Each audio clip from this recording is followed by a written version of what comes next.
Hello.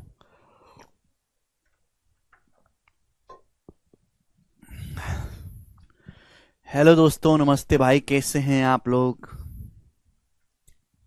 Good evening. कैसा महसूस कर रहे हैं स्टूडेंट्स आप सभी लोग? जवाब दो आप हमें। कैसा महसूस कर रहे हैं मेरे प्यारे बच्चों? बढ़िया लग रहा है स्टूडेंट्स आपको?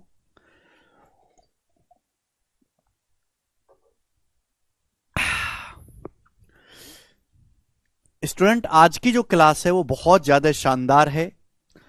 आज मैं आपको एक इंपॉर्टेंट थ्योरम बताऊंगा, इंटीरियर एंगल बाइसेक्टर थ्योरम। उससे पहले मेरे प्यारे भाई हमको यहां पर कुछ चीजें पढ़नी है, वो देखते हैं मेरे प्यारे भाई, ध्यान से सुनेगा। चलो, क्या जबरदस्त लग रहा है? कल मैंने आपको कोसाइन रूल साइन रूल पढ़ाया था। साइन रूल कोसाइन रूल पढ़ना थोड़ा सा मुश्किल हो सकता है आप लोगों के लिए, पर कोई बात नहीं। कोसाइन रूल कल पढ़ाया था ना, सवाल करवाए थे मैंने। अब आगे चलते हैं, ठीक है जी। हाँ बिल्कुल, सीडीएस का मैथ एकदम कवर होगा, आप सीडीएस के सवाल आसानी से कर पाओगे। सब लोग अपनी कॉपी में हेडिंग डालेंगे मेरे प्यारे भैया। सीवियन, सीवियन,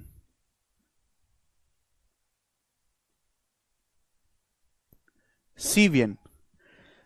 अब सीवियन क्या होता है मेरे प्यारे भाई? जैसे हम कोई भी ट्राइंगल बना ले मेरे प्यारे भाई, आप कोई भी ट्राइंगल बना लीजिए। मैंने आपके सामने ट्राइंगल बनाया A B C, A B C.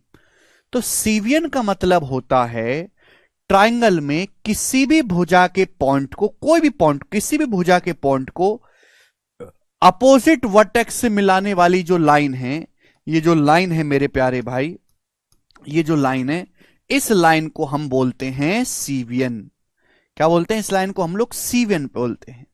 सभी को बात समझ में आ गई? आप बोलोगे हाँ जी सर, बात अच्छी तरीके से समझ में आ गई। ट्राइंगल में किसी भी साइड के पॉइंट को, त्रिभुज है, त्रिभुज की किसी भी भुजा को ले लीजिए, उसके किसी भी पॉइंट को मेरे दोस्तों अपोजिट वर्टेक्स से मिलाने वाली लाइन सीवियन कहलाती है। यानी कि सीवियन को हिंदी में सीवियन ही कहते हैं, सीवियन की कोई हिंदी नहीं है, हिंदी में इसको सीवियन ही कहते हैं। ठीक है जी, जो बच्चे हिंदी में कह रहे हैं वो सीवियन ही लिखेंगे। इसकी हिंदी इतनी भयंकर है, मैं बताऊंगा तो आप कहोगे सर इंग्लिश ही ठीक है। ठीक है जी, तो वो छोड़ो आप। तो सीवियन का मतलब है, सीवियन, सीवियन का मतलब त्रिभुज की भुजा के किसी भी बिंदु को सामने वाले शीर्ष से मिलाने वाली लाइन सीवियन कहलाती है। यानी कि माध्यिका, मीडियन भी एक टाइप की सीवियन है, एंगल बाइसेक्टर भी एक टाइप की सीवियन है, एल्टीट्यूड भी एक टाइप की सीवियन है। देखो बच्चे, तुम यार बहुत टाइम वेस्ट करवाते हो। जितना मैं बोलता हूं केवल उतना सुना करो, उतना समझा करो, बाकी सब इग्नोर कर दिया करो। What is difference from angle bisector? Yes, तुमने मेरी बात को सुना ही नहीं। मैंने क्या बोला? आप लोग बात को सुनते ही नहीं हो, परिभाषा की गहराई को नहीं समझते हो कि परिभाषा की गहराई क्या है। परिभाषा की गहराई यह है कि ट्राइंगल एबीसी, त्रिभुज एबीसी में की भुजा के किसी भी बिंदु को, किसी भी बिंदु को अपोजिट वर्टेक्स से मिलाने वाली लाइन सीवन कहलाती है। हम आपके सामने ट्राइंगल बना लेते हैं। हमने आपके सामने दोस्तों ट्राइंगल बना लिया ऐसे, और आप कोई भी लाइन खींच दो, ये भी सीवन है, ये भी सीवन है, ये भी सीवन है, ये भी सीवन है, ये भी सीवन है, ये सब सीवन है। साइड को अपोजिट वर्टेक्स से मिला दो, सारी एनी रैंडम लाइन सीवन कहलाती है। जबकि एंगल बाइसेक्टर एक स्पेशल लाइन है, वो भी एक टाइप की सीवन होती है मेरे प्यारे भाई। मीडियन भी एक टाइप की सीवन होती है, एल्टीट्यूड भी एक टाइप की सीवन होती है। ठीक है ना? तो जितनी मैं परिभाषा बोल रहा हूं उतनी ही बात समझो। ठीक है दोस्त? आप सुनते नहीं है, समझते नहीं है बातों को। हमने क्या बोला? हमने बोला कि दुनिया में आप कोई भी त्रिभुज बना लो, त्रिभुज की किसी भी भुजा के किसी भी बिंदु को अपोजिट वर्टेक्स से मिलाने वाली लाइन सीवियन कहलाती है। सीवियन, ए बी सी।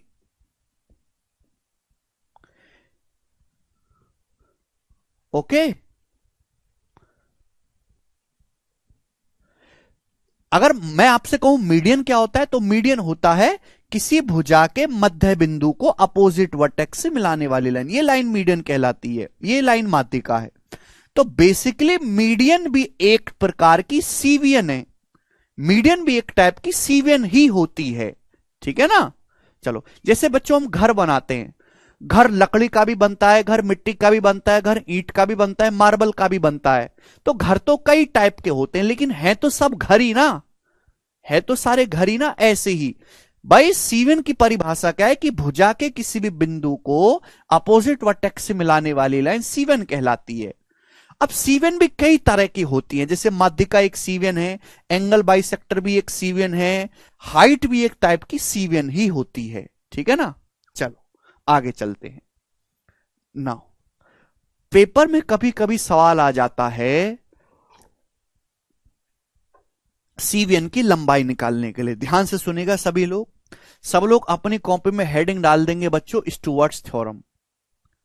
सब लोग अपनी कॉपी में हेडिंग डालेंगे स्टुअर्ट्स थ्योरम, स्टुअर्ट्स थ्योरम।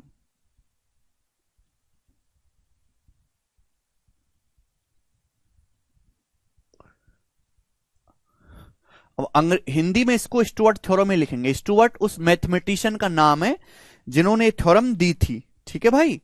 चलिए, प्रूफ की कोई जरूरत नहीं है, सीधा आपको इसका जो है स्टेटमेंट याद रखना है कि प्रूफ तो बाद की बात है, आप स्टेटमेंट याद रख लो, ये बड़ी चीज है। कहां इस्तेमाल होता है स्टुअर्ट थ्योरम? सीवीएन की लंबाई निकालने में इसका इस्तेमाल होता है, सीवीएन की लंबाई निकालने में। सबसे पहले मैं आपको समझाता हूं कि ये है क्या बच्चों। हम आपके सामने स्टूडेंट एक त्रिभुज बनाते हैं इस प्रकार से, मैं आपके सामने मेरे प्यारे भी एक ट्राइंगल बनाता हूं इस प्रकार से। ठीक है बच्चों, और ये इस ट्राइंगल किस तरीके से एक सीवीएन बन गई, ये इस ट्राइंगल किस तरीके से एक सीवीएन है। हमने आपके सामने ट्राइंगल बनाया है ए बी सी। ठीक है भाई, और ये सीडी क्या है इसकी, एक सीवीएन है सीडी। ठीक है बच्चे, वर्टेक्स ए के सामने की साइड को स्मॉल ए, वर्टेक्स बी के सामने की साइड को स्मॉल बी, वर्टेक्स सी के सामने की साइड यहां से यहां तक की दूरी हो जाएगी स्मॉल सी, वर्टेक्स सी के सामने की साइड को स्मॉल सी।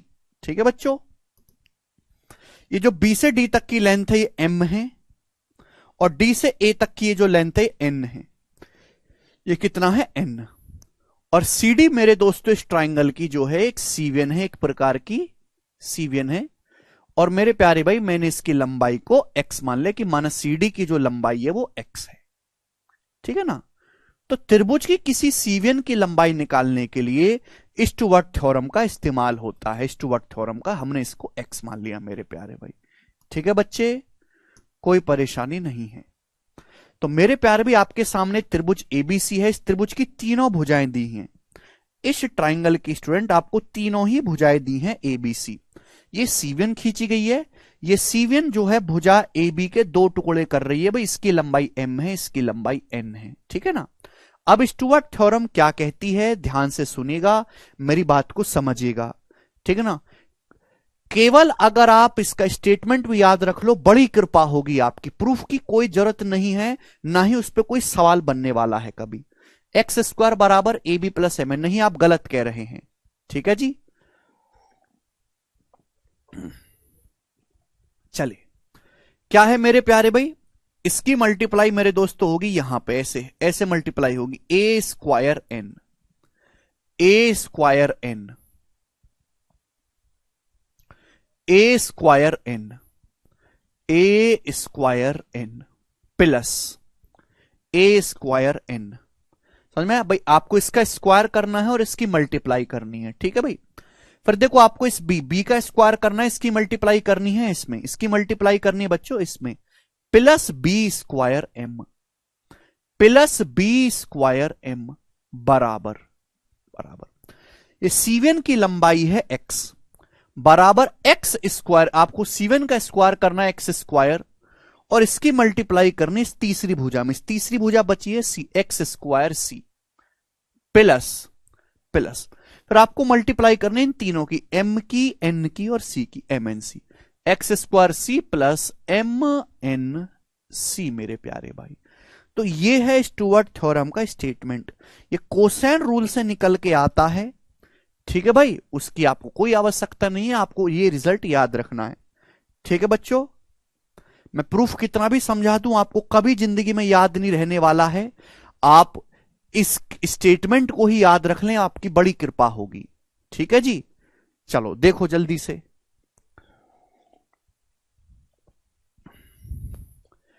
ए square n plus B square M बराबर एक्स स्क्वायर सी प्लस एम एन सी। सब लोग अपनी कॉपी में इसको उतार लेंगे। अगर आपके पास कोई भी ट्राइंगल दिया हुआ है इस प्रकार से ए बी सी, मेरे प्यारे बच्चों ए बी सी, तीनों भुजाएं आपको दी हैं, उसकी एक सीवन की लंबाई आपसे पूछी गई है, ये लेंथ एम है, ये एन है मेरे प्यारे भाई। तो भाई क्या करना है, ए स्क्वायर एन इसकी यहां गुणा करो ए स्क्वायर एन, बी की यहां ऐसे मल्टीप्लाई करो इसमें बी स्क्वायर एम बराबर, ये सीवन आपको निकालना है एक्स एक्स स्क्वायर सी, फिर एम की एन की और सी की, इन तीनों की गुणा करना है प्लस एम एन सी। ठीक है जी। जितेंद्र कह रहे हैं सर हम सीवन लाइन कैसे पहचानेंगे? इसमें पहचानना क्या है? इसमें पहचानना है ही नहीं। क्या पहचानना है इसमें? ट्राइंगल की तीनों भुजाएं दी है, सीवन दी है, पूछा है, बस फॉर्मूला लगाओ, फॉर्मूला लगाओ, आंसर निकालो, बस। इसमें ना कुछ सोचना, ना कुछ पहचानना, ना कुछ दिमाग लगाना है। ये तो दूसरी क्लास का गणित है। फॉर्मूला लगाओ, फॉर्मूला में वैल्यू रख दो, बात खत्म।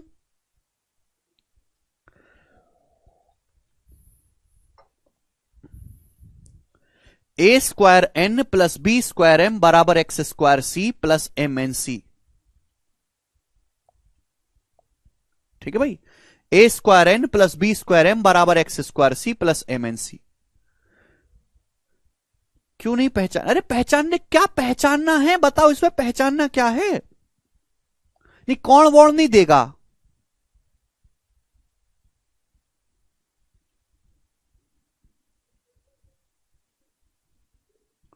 ठीक है भाई,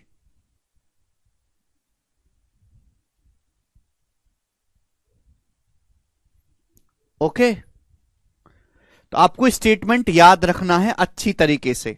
चलो अब मैं जो है इस पे आपसे एक सवाल पूछता हूं। एक सवाल मैं आपको करके बताऊंगा, एक मैंने शीट में दिया है, उसको आप खुद से करना। ठीक है ना? मैं आपसे इस तरीके से सवाल पूछता हूं आपसे, सभी लोग मुझे इसका आंसर करके बताएंगे। पेपर का ही बहुत ज्यादा इंपॉर्टेंट नहीं कि पेपर में इस पे भर भर के क्वेश्चन आता, ऐसा नहीं है। अरे सीवन कैसे भी हो सकते हैं भाई, आप लोग तो ऐसे डाउट लेते हो जिसका कोई सिर पैर ही नहीं है। आप बातों को बहुत गहराई से नहीं सोचते हो, आप ऊपर ऊपर की बातें सुनते हो। हमने आपके सामने बच्चों एक ट्रायंगल बना लिया इस प्रकार से, ट्रायंगल ए बी सी, ये बना लेते हैं।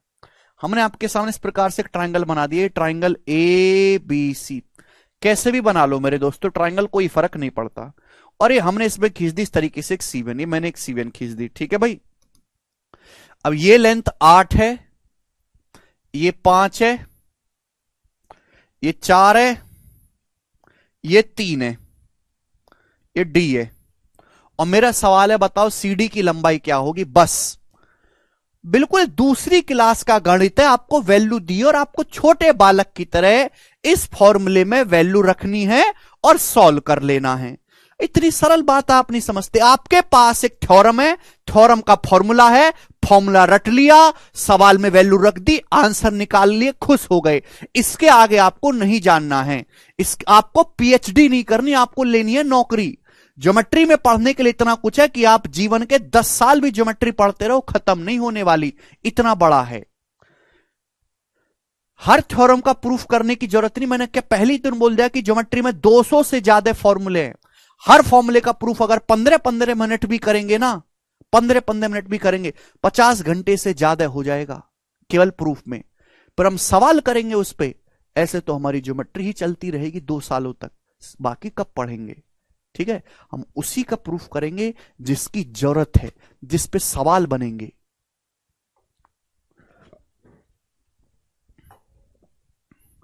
ये थ्योरम है a square n plus B square M बराबर एक्स स्क्वायर सी प्लस एम एन सी। अब यहां पे सवाल है ट्राइंगल एबीसी, साइड 8 है, 5 है, 4 है, 3 है, ये C1 है, इसकी लंबाई बताओ, खत्म। ए बी कितना है? ए बी कितना है? बच्चे का डाउट है ए बी कितना है। ठीक है बेटा, सिखा। क्या आप लोग बिल्कुल बुद्धि घर पे रख के आते हो क्या? अगर ये 4 है ये 3 है तो ए भी आपका 4 + 3 7 नहीं हो जाएगा? 7। कौन से कौन सा आटा खाते हो? आटा की कंपनी चेंज करो। आशीर्वाद का खा रहे हो तो पतंजलि का लगवाओ, पतंजलि का खा रहे हो तो फिर आशीर्वाद का लगवा लो। चेंज करो पर कुछ ना कुछ। दूध की कंपनी चेंज कर लो, अमूल का पी रहे हो तो मदर डेयरी लगा लो, मदर डेयरी पी रहे हो तो अमूल का लगा लो। कुछ ना कुछ चेंज करो। ठीक है भाई, हर चीज सजा के नहीं लिखी जाती है, थोड़ा कॉमन सेंस रखना होता है। भाई ये 4 है 3 है तो ये भी क्या आएगा? 4 + 3 7। अब हमको यहां से सॉल्व करके ये निकालना सीडी की लेंथ। क्या सिखाया हमने? हर बच्चे का अलग आंसर आ रहा है। आप तो फॉर्मूला में वैल्यू भी नहीं रख पा रहे, आप तो फॉर्मूला में वैल्यू भी नहीं रख पा रहे। बताओ एक्स, मुझे ये लेंथ निकालना है, मुझे लेंथ निकालनी है एक्स। सीडी का मान मैंने एक्स मान लिया, इस निकालना है nth। बताइए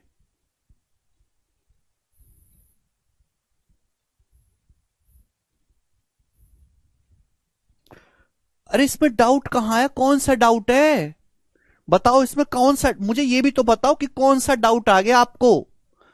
कुछ कुछ डाउट लायक हो तो सही सामने। कोई रॉकेट लॉन्च थोड़ना हो गया। एक्स का मान आपको निकालना है, सिंपल थ्योरम लगाओ और उत्तर निकाल लो, कोई सोचना नहीं। भाई इसकी गुणा होगी इसमें 8, इसकी गुणा करेंगे इसमें 8 स्क्वायर गुणा 3, ही बताया हमने। 8 स्क्वायर गुणा 3 प्लस, भाई इसकी गुणा होगी इसमें 5 का स्क्वायर गुणा 4, ये बताया हमने। 5 का स्क्वायर गुणा 4 बराबर एक्स स्क्वायर सी कितना? ये साइड कितनी है? 7 7 प्लस एमएनसी 4 गुणा 3 गुणा 7 प्लस 4 गुणा 3 गुणा 7। छोटे बालक की तरह, बिल्कुल दूध पीते बालक की तरह आप वैल्यू रख दो। ठीक है भाई, अब देखो यहां से अपन को केवल कैलकुलेशन करनी है, केवल कैलकुलेशन। अब 8 का स्क्वायर 64, 64 की 3 में गुणा 192। अब 5 का स्क्वायर 25, 25 की 4 में गुणा 100, तो 192 में 100 जोड़ूंगा 292 आ गया। अब ये क्या हो गया भैया?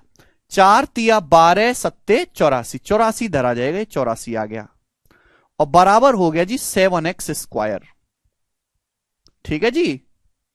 अब 292 में से 84 घटाऊंगा तो कितना आएगा मेरे दोस्तों? 208, 208 बराबर 7x स्क्वायर। 7 को नीचे ले आए बटे में, 208/7 आ गया एक्स स्क्वायर। अब अंडर रूट लेंगे दोनों तरफ से तो एक्स की वैल्यू आ गई अंडर रूट 208/7। ये एक्स का मान आ गया भाई। यही सीवीएन की आपकी लंबाई है।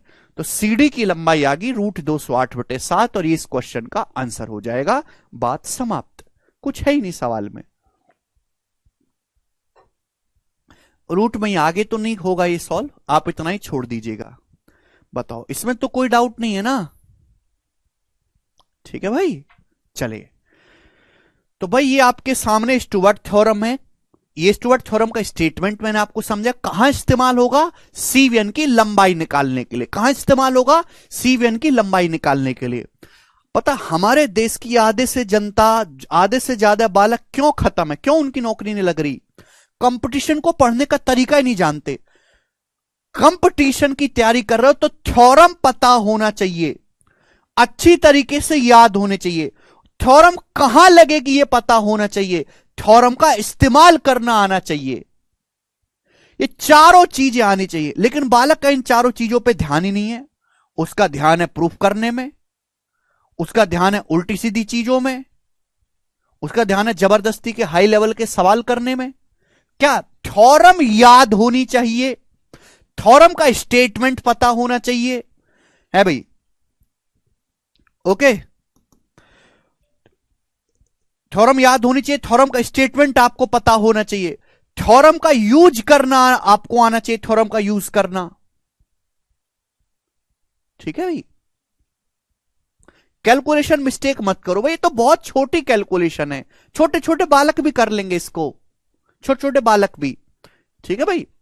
अब ऐसे ही बिल्कुल हमने सवाल नंबर 24 डाला है, बिल्कुल ऐसा ही क्वेश्चन है, इसको आप खुद से ट्राई करेगा। इसमें भी आपको C1 की लंबाई ही बतानी है, एक्स ही आपको बताना है, ट्राई करेगा इसको खुद से। ठीक है जी, आगे चलते हैं। अगला कंसेप्ट बहुत बहुत भाई बहुत ही बेकार, एकदम स्लो बालक हो यार। चलिए मेरे प्यारे भाई, अब सब लोग अपनी कॉपी में हेडिंग डालेंगे, सब लोग अपनी कॉपी में हेडिंग डालेंगे, special case in isosceles triangle. सब लोग अपनी कॉपी में हेडिंग डालेंगे special case in isosceles triangle. Hindi वाले भाई लिखेंगे आइसोसेलेस ट्राइंगल।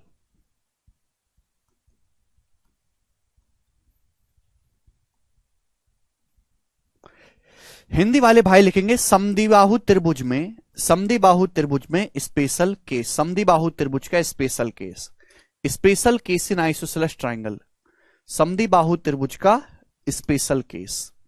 बच्चों मैंने आपके सामने एक ट्राइंगल बनाया इस प्रकार से ए बी सी। ये आइसोसेलेस ट्राइंगल है, समद्विबाहु त्रिभुज है, इसमें ये दो साइड बराबर है, ये दो साइड बराबर है भाई। ये भी स्मॉल ए है तो ये भी स्मॉल ए हो गया। हो गया कि नहीं हो गया? आप बोलोगे हां जी सर हो गया। ठीक है ना। तो यहां पे साइड AC और साइड BC सेम है, special case in isosceles triangle है। ठीक है बच्चों। अगर हम आइसोसेलेस ट्राइंगल की कोई C1 खींचते, ये मैंने आइसोसेलेस ट्राइंगल बनाया समद्विबाहु त्रिभुज, इसकी मैंने मेरे प्यारे भाई ये C1 खींची, कोई भी रैंडम लाइन खींच दीजिए। C1 का मतलब कोई भी रैंडम लाइन जस्ट खींच दीजिए वर्टेक्स से जो अपोजिट साइड को जाके मिले। तो मैंने इसकी एक C1 खींच दी CD। ठीक है भाई। इसकी लंबाई है मेरे प्यारे भाई x। ओके, आप बोलोगे हां जी सर। ये लेंथ m है और ये लेंथ मेरे प्यारे भाई n है, ये m है ये n है। तो मेरे प्यारे भाई आइसोसेलेस ट्राइंगल की अगर आप C1 खींचते हैं, C1 कहां से खींचेंगे? जहां दोनों बराबर साइड एक दूसरे से मिले, दोनों बराबर साइड यहां पे मिलती है ना, ये BC और AC। तो एक्स स्क्वायर बराबर a square minus m into n, x square बराबर a square minus m into n, x square बराबर a square minus m into n, x square बराबर a square minus m into n, x square बराबर a square minus m into n. Ankur कह रहे हैं sir Pythagoras theorem क्यों नहीं लगा सकते? कहां भैया? 3 4 5। अरे पाइथागोरस तभी तभी तो लगाओगे जब राइट एंगल ट्राइंगल होगा। क्या यहां राइट एंगल ट्राइंगल है? नहीं तो कैसे लगा लोगे? कोई 90 डिग्री का कोण है क्या? नहीं है ही नहीं भाई। पाइथागोरस अपनी मर्जी से गणित में कुछ नहीं कर सकते भाई। ये मिलावटी इतिहास नहीं कि मिलावटी इतिहास में कुछ भी लिख दिया है, ये गणित है। जब कोई 90 डिग्री का कोण है नहीं तो कैसे लगा लेंगे पाइथागोरस थ्योरम? तो भाई हमने आपके सामने बनाया है special case in isosceles triangle, समद्विबाहु त्रिभुज का स्पेशल केस। अगर आपके पास एक समद्विबाहु त्रिभुज है, समद्विबाहु त्रिभुज में दो भुजाएं बराबर होती है, इसकी C1 खींचते तो एक्स स्क्वायर बराबर होगा a square minus mn, x square बराबर a स्क्वायर माइनस mn। भाई ये दोनों साइड बराबर हैं, ये a और a बराबर है, एक्स स्क्वायर बराबर a स्क्वायर माइनस mn। ठीक है ना, कोई प्रॉब्लम? देखो ये भी C1, ये भी स्टुअर्ट थ्योरम का ही एक्सटेंशन है, स्टुअर्ट थ्योरम से ही आया है। भाई वर्टेक्स C के सामने की साइड क्या है? Small c। स्मॉल c क्या आएगा भाई? ये m है ये n है, m प्लस n। ये तो मतलब है स्मॉल c का मतलब m प्लस n। आप बोलोगे हां जी सर बिल्कुल सही है, स्मॉल c बराबर m प्लस n। भाई वर्टेक्स C के सामने की साइड को स्मॉल c कहते हैं और ये m है ये n है, m प्लस n होगा। अच्छा यहां पर वही लगाओ आप यहां पर वही लगाओ मेरे दोस्तों स्टुअर्ट थ्योरम। तो स्टुअर्ट थ्योरम क्या कहती है कि भाई इसकी यहां पे मल्टीप्लाई करेंगे, a स्क्वायर n, यही है? बताओ, यही तो है भाई। इसकी इसमें गुणा करेंगे a स्क्वायर n प्लस भाई इसकी यहां गुणा करेंगे, इसकी यहां पे m में a स्क्वायर m बराबर एक्स स्क्वायर सी, एक्स स्क्वायर सी, और एम एन और सी की मल्टीप्लाई करेंगे प्लस एम एन सी, यही हो जाएगा। आप बोलोगे हां जी सर यही हो जाएगा। ठीक है भाई, कोई परेशानी इसमें नहीं। अब यहां से ए स्क्वायर यहां भी है, ए स्क्वायर यहां भी है, तो ए स्क्वायर तो कॉमन आ जाएगा ना, ए स्क्वायर कॉमन बचेगा। ब्रैकेट में क्या बचेगा जी, एन प्लस एम बराबर राइट साइड में भाई सी यहां भी है, सी यहां भी है, तो सी क्या आ जाएगा, कॉमन। कॉमन लेना तो आप जानते ही है ना, तो सी कॉमन ले लेंगे। ब्रैकेट में क्या बचेगा, x square plus M n ही बचेगा ब्रैकेट में। आप बोलोगे हां जी सर। और देखो अभी अभी मैंने आपको समझाया कि सी जो है वो एम प्लस एन के बराबर है। ये सी जो है ये एम प्लस एन के बराबर है, कट जाएगा, ये कैंसल आउट हो गया, कट गया। तो ए स्क्वायर बराबर क्या आ गया, ए स्क्वायर बराबर आ गया x square plus M N, यही आया। और यहां से एक्स स्क्वायर की वैल्यू अगर मैं निकालूंगा, एक्स स्क्वायर की वैल्यू बराबर एम एन इधर जाएगा तो एम एन इधर आएगा, तो ए स्क्वायर माइनस एम एन, ये एक्स स्क्वायर की वैल्यू आ गई ए स्क्वायर माइनस एम एन। यही मैंने यहां पे लिखा है। तो स्टुअर्ट थ्योरम को ही आगे बढ़ाया गया है और आपके थ्योरम बन के तैयार हो गई। बच्चा कह रहा है सर सीडी को एल्टीट्यूड नहीं मान सकते हैं। भाई नहीं मान सकते, कैसे मान लोगे, ये गणित है। यहां अपनी मर्जी से कुछ नहीं मानते बेटा, ये गणित है, ये गणित है भाई। आप लोग तो कुछ भी बोल रहे हो, ये नहीं मान सकते वो नहीं मान सकते। जो लिखा हुआ है, जो थ्योरम है, केवल वही सत्य है ना। आप अपनी मर्जी से कुछ मान सकते ना कुछ होगा।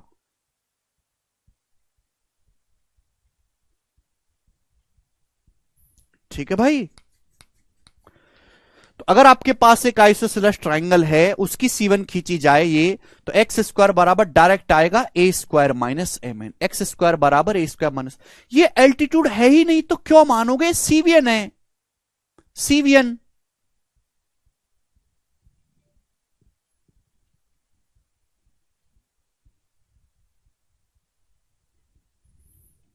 चलो आगे चलते हैं, मैं इस पे बेस सवाल करवाऊंगा आपको। सवाल नंबर है 25। भाई पूरे डाउट की दुकान हो यार, कैसे कैसे बालक पढ़ाई कर रहे हैं भाई, शर्म भी नहीं आती इन लोगों को। करो जी, इस सवाल का क्या आंसर है आपके सामने। 3 क्वेश्चन मैं आपको कराऊंगा, तीनों ही एग्जाम के पूछे हुए सवाल हैं। चलो करके बताइए इस सवाल का क्या आंसर है। आपके सामने चित्र दिया है, ए बी बराबर ए सी 8 है, ए बी और ए सी बराबर है, ये भी 8 है ये भी 8 है, बी सी 11, बी से सी तक की लेंथ 11 है, ये बी डी 7 है। अगर बी डी 7 है तो क्या हो जाएगा, डी सी 4 हो जाएगा, 7 4 11। ये बी डी 7 है तो क्या हो जाएगा 4 11। और आपसे पूछा एडी, एडी को मैंने एक्स माना, मैंने मान लिया एडी की लंबाई एक्स और आपको एक्स का मान निकालना है। बच्चों आप इस सवाल में यहां से परपेंडिकुलर डाल के भी सॉल्व कर सकते हो। मान लिया आपकी बात आंसर आएगा, पर टाइम लग जाएगा, इतना टाइम लग जाएगा कि आपके बराबर वाला बालक 2 सवाल कर लेगा। ठीक है जी, क्या ऐसे तरीके का कोई फायदा है। आप इस सवाल को यहां से परपेंडिकुलर डाल के भी, लंब डाल के भी सॉल्व कर सकते हो, कि हम जानते हैं कि आइसोसेलेस ट्राइंगल में परपेंडिकुलर एल्टीट्यूड जो होता है वो बाइसेक्ट करता है। सॉल्व कर सकते हो, पहले परपेंडिकुलर डालो, राइट एंगल बन जाएगा, पाइथागोरस वगैरह लगाओ बढ़िया से और आंसर आ जाएगा। लेकिन इतना ज्यादा टाइम लगेगा कि आपके बराबर वाला बालक जिसको थ्योरम याद है वो 2 सवाल और कर लेगा आगे के, तो आपकी नौकरी खत्म। तो केवल सवाल सॉल्व करना नहीं सीखना, जल्दी आंसर आना चाहिए। जल्दी कब आंसर आएगा, जब डायरेक्ट थ्योरम से करोगे। क्या थ्योरम सिखाई मेरे प्यारे भाई हमने, हमको केवल थ्योरम में वैल्यू रखनी है और आंसर निकाल लेना है। ये एडी की लंबाई आपको निकालनी है, मैंने इसको एक्स माना, तो एक्स स्क्वायर बराबर आएगा a square minus M N, बराबर साइड है 8, 8 स्क्वायर माइनस 7 गुणा 4, 7 है 4 हो जाएगा क्योंकि पूरा 11 है। तो एक्स स्क्वायर बराबर आ जाएगा मेरे दोस्तों 64 माइनस 28 36, तो एक्स स्क्वायर 36 आ गया, अंडरूट लेंगे तो एक्स का मान 6 सेंटीमीटर, ये आंसर आ गया 1 सेकंड में। इस ज्यादा टाइम लगेगा ही नहीं सॉल्व करने में। समझ में आई बात। प्री का सवाल है भाई, प्री का ही तो है, इतना थोड़ा ना होगा, प्री का क्वेश्चन है, ठीक है ना। 2 सवाल मैं आपको और करवाऊंगा प्यारे भाई, जल्दी जल्दी देखिएगा, बहुत समय बचेगा आपका। 2000 17 के मेंस में सवाल पूछा गया है एज इट इज। ठीक है भाई, अब देखो ये मैं करके बताऊंगा, अगला आप मुझे करके बताएंगे। सेम सवाल बनाओ जी। बोला है ट्राइंगल एबीसी में ए बी बराबर ए सी। आपके पास एक त्रिभुज एबीसी है जिसमें ए बी ए सी के बराबर है, यानी कि कैसा ट्राइंगल हो गया बच्चों? आइसोसेलेस ट्राइंगल, समद्विबाहु त्रिभुज हो गया, दो भुजाएं बराबर हैं। आगे बोला है डी बी सी पर एक बिंदु है कि बी डी 5 है और ए बी 12। ए बी की लंबाई आपको 12 दी है। साइड बीसी पर एक पॉइंट डी ऐसा है, कहीं भी ले लो डी, मैंने यहां ले लिया, आप यहां ले लो, यहां कहीं भी बना लो, उससे कोई फर्क नहीं पड़ता बच्चों। बोला बीडी की लंबाई 5 सेंटीमीटर है, साइड बीसी पर एक पॉइंट डी है, बीडी 5 है, ए बी 12 है और एडी 8 है। हमने एडी को मिलाया तो बच्चों एडी जो C1 है ये 8 है, एडी की जो लंबाई है ये 8 है, 8। और आपसे पूछा है सीडी की लंबाई ज्ञात करें, आपसे सीडी पूछा है तो क्या नहीं हो जाएगा सवाल? ये सीडी आपसे पूछा है, आइसोसेलेस ट्राइंगल है, ए बी 12 ए बी 12 लगा देंगे थ्योरम। एक C1 ही तो हो गई, सवाल में कहीं लिखा नहीं है कि ये C1 है, तो भाई एडी का स्क्वायर क्या हो जाएगा? एडी C1 का स्क्वायर क्या होगा? बराबर ये 12 12 का स्क्वायर माइनस 5 गुणा, ये लेंथ है 5 और ये है सीडी, सीडी आपको निकालनी है तो -5 गुणा सीडी इधर जाएगा, 5 गुणा सीडी बराबर।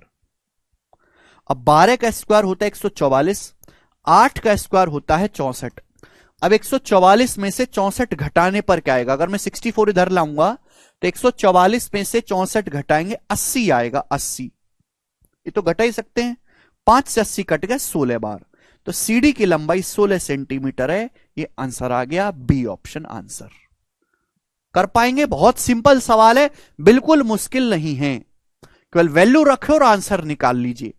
एक सवाल, हर बच्चा कमेंट में आंसर बताएगा, मैं नहीं करवा रहा इस सवाल को, बनाओ जल्दी से। क्या उत्तर है बच्चों?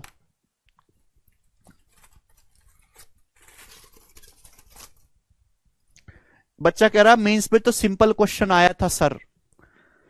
देखो मान लिया बहुत सिंपल सवाल है, लेकिन अब से ठीक 10 मिनट पहले सोचो, 10 मिनट पहले कितना सिंपल था। सिंपल केवल उस बच्चे के लिए जिसको एक थ्योरम पता है, जिसको कंसेप्ट याद है। जिसको कंसेप्ट याद नहीं है उसके लिए बहुत मुश्किल है ये, है कि नहीं? बनाए जल्दी, क्या उत्तर है?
वेरी गुड, इस सवाल का आंसर भी सभी बच्चों का आ गया, बी ऑप्शन 16। वेरी गुड भाई, वेरी गुड, जबरदस्त, बहुत बढ़िया। ये हुई ना शेरों वाली बात, सबका आंसर आ गया। आगे चलते हैं अब लोग, सब लोग नेक्स्ट कंसेप्ट की तरफ बच्चे। नेक्स्ट कंसेप्ट, अब सब लोग अपनी कॉपी में हेडिंग डालेंगे। देखिए सुनना मेरी बात को, अभी तक मैंने आपको जितना भी पढ़ाया है ज्योमेट्री में, सबसे इंपॉर्टेंट थ्योरम जिसपे सबसे ज्यादा सवाल पेपर में पूछे जाते हैं वो ये वाली है। ठीक है, सुनो सब लोग, लिखो अपनी कॉपी में interior angle bisector theorem, interior angle bisector theorem, interior angle bisector theorem.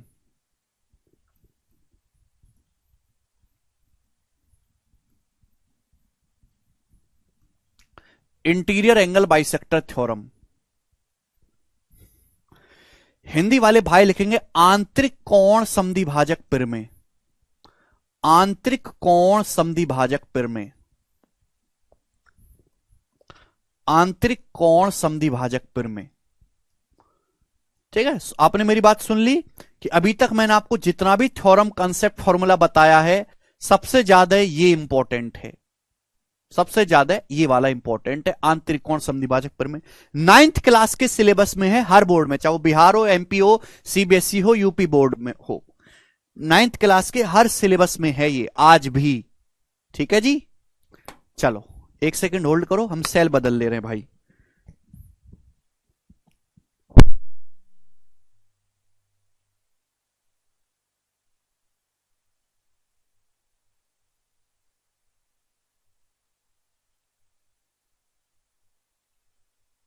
ठीक है, जो 9th क्लास वाले बच्चे हैं उनको याद आ जाएगा तुरंत सुनते ही।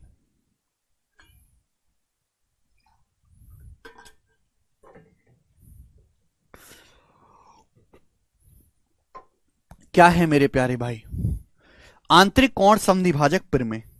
देखो स्टूडेंट्स, हम आपके सामने भाई एक ट्रायंगल बनाते हैं, कैसा भी ट्रायंगल बना लो, किसी भी साइज का, किसी भी शेप का, कोई फर्क नहीं पड़ता। हमने आपके सामने इस प्रकार से एक ट्रायंगल बना दिया, मैंने आपके लिए इस प्रकार से एक ट्रायंगल बना दिया। पता है ऐसा ट्रायंगल क्यों बनाना पड़ता है? ओके, अगर मैं ऐसा ट्रायंगल बनाऊंगा ना तो लगेगा, आप ये सोचोगे अरे सब कुछ सेम है, ये भी सेम हो गया। ऐसा नहीं होता भाई, ठीक है, इसलिए आधा टेढ़ा ट्रायंगल बनाना पड़ता है, जिससे कि आप अपने दिमाग से कुछ ना सोचने लगो। बहुत मुश्किल है पढ़ाना आप लोगों को। मैं सीधा सीधा ट्रायंगल बना दूंगा तो आप अपने दिमाग से सोचने लगोगे, जो चीज आपको बराबर दिखेगी आप सोचोगे ये बराबर ही है। ठीक है भाई, चलो, तो हमने आपके सामने एक ट्रायंगल बनाया है ए बी सी, और इसके एक एंगल का आंतरिक, देखो नाम में क्लियर है, आंतरिक कोण समद्विभाजक पिरमेय। हमने आपके सामने एक त्रिभुज बनाया एबीसी, और मैं आप इसके किसी भी एक एंगल का आंतरिक कोण बाइसेक्टर खींचो, इंटीरियर एंगल बाइसेक्टर खींचो। मैंने एंगल ए का मेरे प्यारे भाई ये बाइसेक्टर खींचा है एडी, जो एंगल ए को दो पार्ट में डिवाइड कर रहा है, थीटा में और ये थीटा। समझ में आया? आप बोलोगे हां जी सर समझ में आया है, कोई परेशानी इसमें नहीं है। ठीक है भाई, यानी कि AD is angle bisector of, AD is angle bisector of angle BAC. ठीक है भाई, तो आपके सामने त्रिभुज एबीसी है, हमने इसका ये एंगल बाइसेक्टर खींचा। एंगल बाइसेक्टर मैंने आपको पढ़ा दिया क्या होता है। ठीक है भाई, तो एडी है एंगल बाइसेक्टर। एंगल बाइसेक्टर एक ऐसी लाइन कोण समद्विभाजक जो कोण ए के दो बराबर टुकड़े कर दे, थीटा थीटा, तो एडी एंगल बाइसेक्टर है। तो सबसे पहले जानेंगे थ्योरम का स्टेटमेंट क्या है। किसी भी ट्राइंगल में एंगल बाइसेक्टर अपोजिट साइड को उसी रेशियो में डिवाइड करेगा जिस रेशियो में एंगल बनाने वाली साइड्स होती हैं। लिखो, किसी भी ट्राइंगल में एंगल बाइसेक्टर अपोजिट साइड को उसी रेशियो में डिवाइड करेगा जिस रेशियो में एंगल बनाने वाली भुजाएं होती हैं। हमने एंगल ए का बाइसेक्टर खींचा, एंगल ए का, तो एंगल ए बनाने वाली भुजा कौन सी है? ए बी और ए सी। एंगल ए किन भुजाओं से बन रहा है? साइड ए बी से और साइड ए सी से। तो ए बी से ए सी का जो रेशियो होगा मेरे प्यारे भाई, वो किसके बराबर होगा मेरे दोस्तों? जवाब दो। ए बी से ए सी का रेशियो क्या होगा? ये जो एंगल बाइसेक्टर है एडी, ये साइड बीसी के दो टुकड़े कर रहा है, साइड बीसी के दो टुकड़े, एक बीडी और एक डीसी, दो टुकड़े कर रहा है। अच्छा, बीडी किसके नजदीक है? बीडी ए बी के नजदीक है। डीसी किसके नजदीक है? एसी के नजदीक है। तो रेशियो आएगा बीडी बटे डीसी के, बीडी बटे डीसी। ये एंगल बाइसेक्टर का स्टेटमेंट थ्योरम है, सब लोग अपनी कॉपी में उतार लीजिए। ए बी बटे ए सी बराबर B D by D C. समझ में आई बात? फिर से मैं बोलता हूं, अगर आप किसी भी त्रिभुज का एंगल बाइसेक्टर खींचते हो, आंतरिक कोण समद्विभाजक खींचते हो, तो ये एंगल बाइसेक्टर अपोजिट साइड के, साइड बीसी के दो टुकड़े करेगा, उसी रेशियो में डिवाइड करेगा, उसी अनुपात में विभाजित करेगा जिस रेशियो में एंगल बनाने वाली भुजाएं होंगी। हमने एंगल ए का बाइसेक्टर खींचा है बच्चों, एंगल ए बनाने वाली भुजाएं हैं ए बी और ए सी। तो जो रेशियो ए बी से ए सी का होगा भाई साहब, वही रेशियो बी डी से डी सी का होगा। अब ए बी के नजदीक है बी डी, तो ये बी डी लिखना है। ए सी के पास डी सी है तो डी सी लिखना है। ए बी बटा ए सी बराबर B D by D C. Clear? कोई परेशानी यहां तक? कोई समस्या? अब जैसे मैं आपसे बड़ी सिंपल सी बात पूछने लगूं, भाई मेरे जरा आप हमें यह बताइएगा कि भाई ये 16 सेंटीमीटर है, 16, और ये आपका 28 सेंटीमीटर है, 28 सेंटीमीटर, ठीक है। तो आप मुझे बताओ बीडी से डीसी का रेशियो क्या होगा। ये सवाल आ गया पेपर में, इतना क्वेश्चन भी पेपर में आया हुआ है। जवाब दें, क्या होगा रेशियो बताओ। हिंदी में लिखो बेटा, ये तो इंग्लिश में ही लिखा जाएगा। सर ये कंसेप्ट 9th में था, स्किप कर दो बेटा। कंसेप्ट तो था पर सवाल तो इतने नहीं थे, सवाल भी तो करने हैं यार। 3 बार मैंने स्टेटमेंट बोल दिया लोकेश, इतना हाथ स्लो चलता है क्या? हद होती है भाई। किसी भी त्रिभुज में एंगल बाइसेक्टर अपोजिट साइड को उसी रेशियो में डिवाइड करेगा जिस रेशियो में एंगल बनाने वाली साइड होंगी। ना लिखते हो तो कोई परेशानी नहीं है, बस ये लिख लो जो बोर्ड पे लिखा हुआ है। ये 16 28 रेशियो का है, 4 से जाएगा, 4 चौक 16, 4 सत्ते 28, तो बीडी से डीसी का रेशियो आएगा 4 7। आंसर 4 7 आंसर सब बच्चों को आ जाएगा 4 7। ठीक है भाई। इसका कई तरीके से प्रूफ भी कर सकते हैं, जैसे मैं आपको एक बताता हूं, 3-4 तरीके से प्रूफ करते हैं, ठीक है ना, 3-4 तरीके से।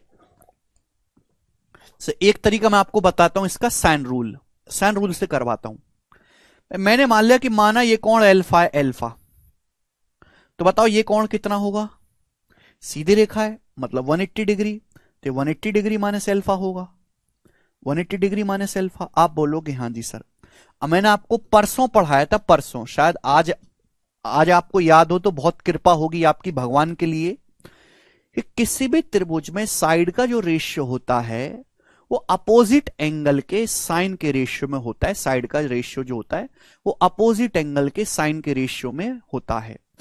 अब आप इस ट्राइंगल को देखो, ट्राइंगल ए बी डी को, इस ट्राइंगल को देखो, इस वाले ट्राइंगल को, ये एंगल है अल्फा, अल्फा के सामने की भुजा है ए बी, तो ए बी के सामने आएगा मेरे प्यारे भाई साइन अल्फा, ठीक है।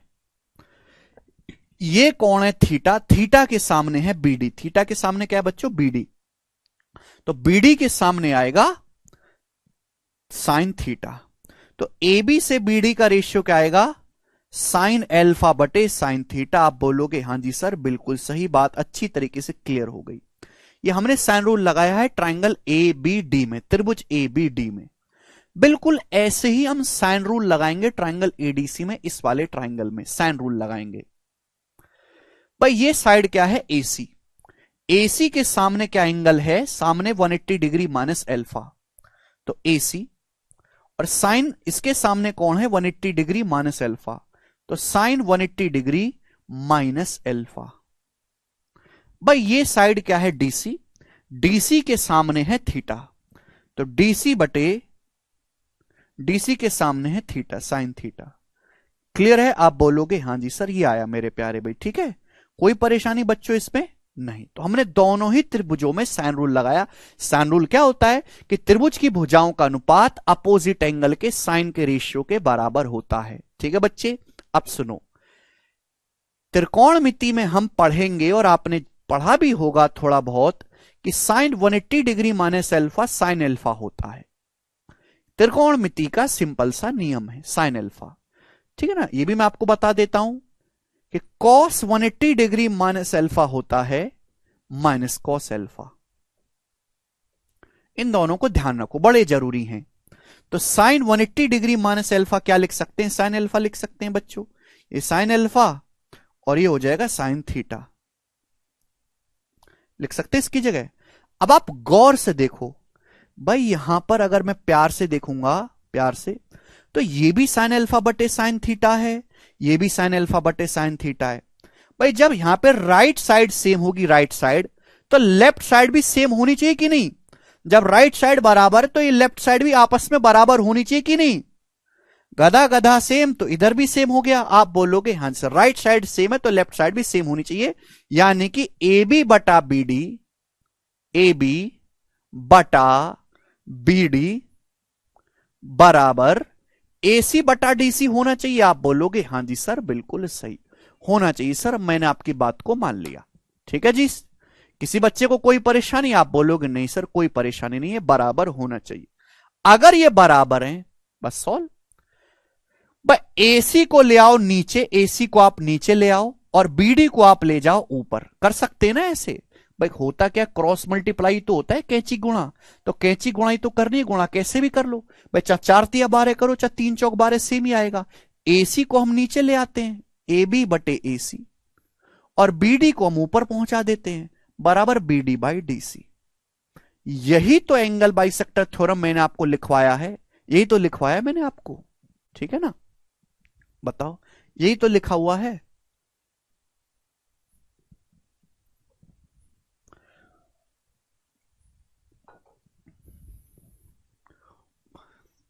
ये इस थ्योरम का प्रूफ है, बिल्कुल भी इंपॉर्टेंट नहीं है, ना ही इसकी कोई जरूरत थी।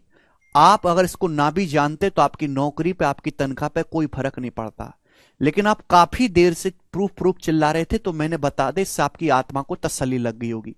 इसको समझाने में मुझे पूरे 10 मिनट लगा, तो आपके जीवन के 10 मिनट खराब हो गए, खराब कर लिए आपने अपने जीवन के 10 मिनट खुद के ही हाथों। क्यों? क्योंकि अगर आप इसके प्रूफ को बिल्कुल ना पढ़ो, बिल्कुल भी ना पढ़ो, तो भी आप सवाल करके आओगे और आपका कुछ भी नहीं जाने वाला, अगर बिल्कुल भी ना पढ़ो।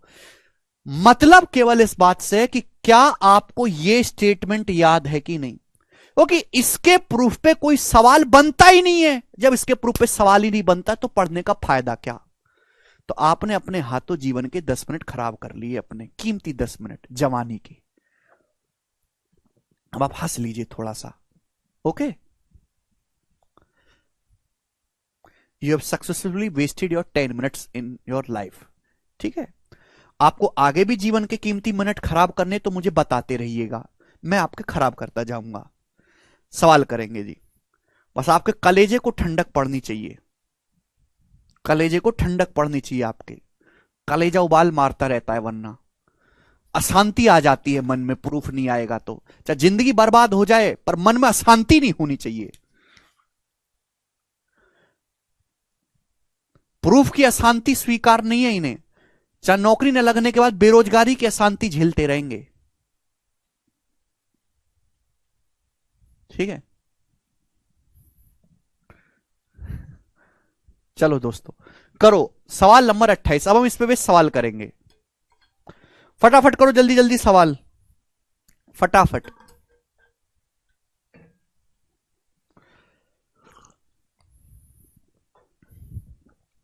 नाइन्थ क्लास में भी था ये, लेकिन सवाल आपको दोबारा से करवाने पड़ेंगे ना, थ्योरम तो याद रहती, सवाल भूल जाते हैं। ट्रायंगल एबीसी में जल्दी जल्दी करेंगे सवाल, बिल्कुल बेसिक सवाल से शुरुआत करेंगे और मेंस लेवल तक जाएंगे। अभी प्री लेवल के सवाल हैं। देखो जो थ्योरम ज्यादा इंपॉर्टेंट होते हैं उस पर मैं ज्यादा सवाल करवाता हूं, जो कम इंपॉर्टेंट होते हैं उस पर कम सवाल करवाता हूं, एक एक दो दो। इस पे बहुत इंपॉर्टेंट है तो देखो इस पर मैं 15-16 सवाल करवाऊंगा, 15-16 क्वेश्चन करवाऊंगा। ट्रायंगल एबीसी में एडी एंगल ए का बाइसेक्टर है, यहां पे गलत लिखा हुआ बच्चों, ये बीसी आएगा, जो बीसी से पॉइंट डी पर मिलता है। ठीक है भाई, बहुत प्यारा सवाल है प्यारे बच्चे, कि आपके पास एक ट्रायंगल एबीसी है, एंगल ए का बाइसेक्टर है जो बीसी से पॉइंट डी पर मिलता है। बोला है बीडी 3.6 है और बीसी 8 है, बी से सी तक 8 है, बी से सी तक, तो ये कितना बचा बच्चों? अगर ये पूरा 8 है, 3.6 है, तो कितना बचा? 8 में से 3.6 माइनस कर देंगे 4.4, ये 4.4 हो गया।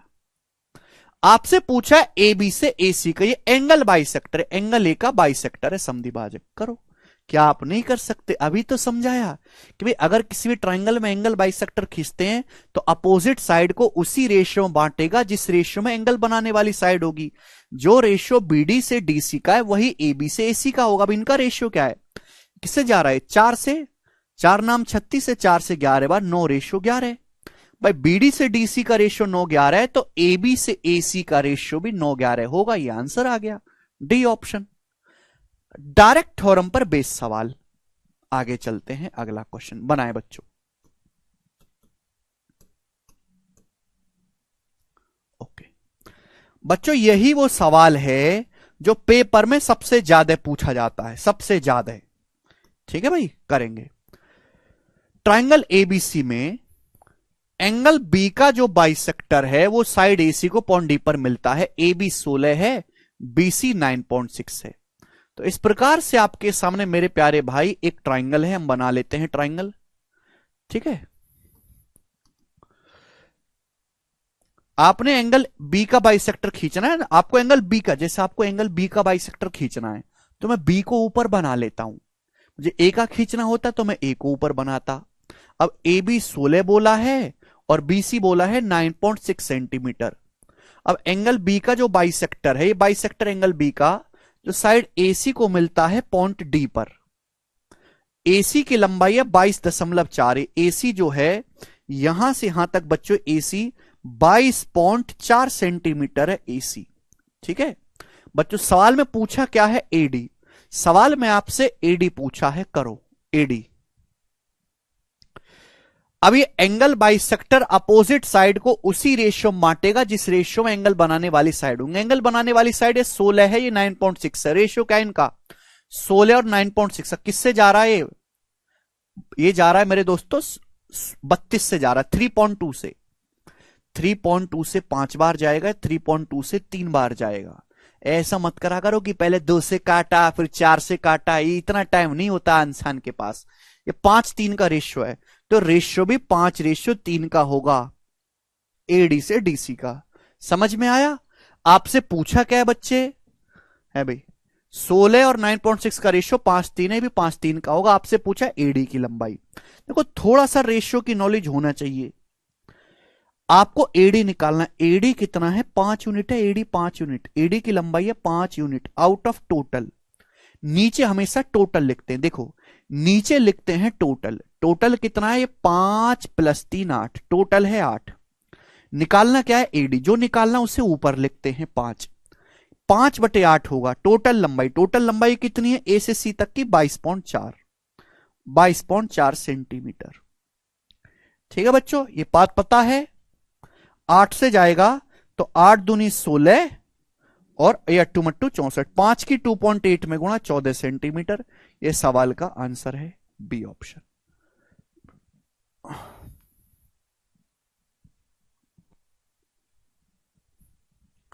ठीक है, देखो अभी तो हम स्टार्टिंग में पढ़ रहे हैं इसलिए आपको डायग्राम वगैरह बनाना पड़ रहा है, लेकिन जब आपकी बुद्धि बहुत तेज हो जाएगी ना, आप बहुत प्रैक्टिस कर लोगे, तो आपको डायग्राम वायग्राम बनाने की जरूरत नहीं पड़ेगी। तो बहुत सिंपल है, वो दिमाग में आप बनाने लगोगे।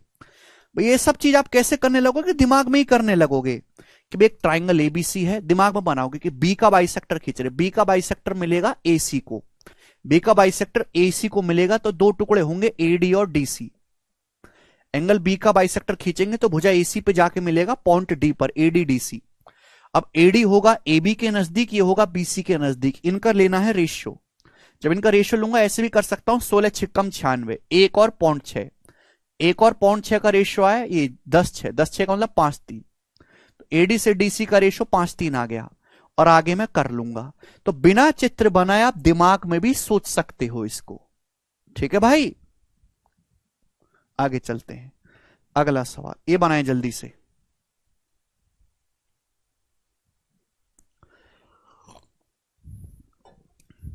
ट्राइंगल एबीसी में,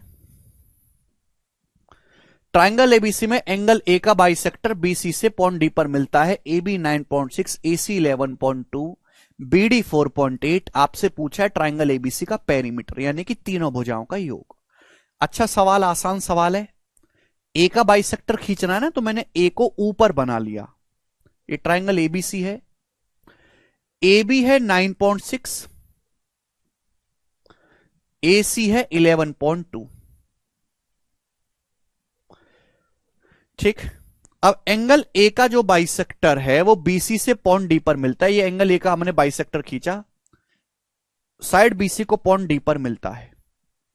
BD 4.8 है, 4.8। आपसे पूछा इस त्रिभुज का परिमाप ABC का, अगर परिमाप निकालना है तो ये लेंथ पता करनी पड़ेगी, लेंथ पता। अब बताओ ये लेंथ क्या आएगी?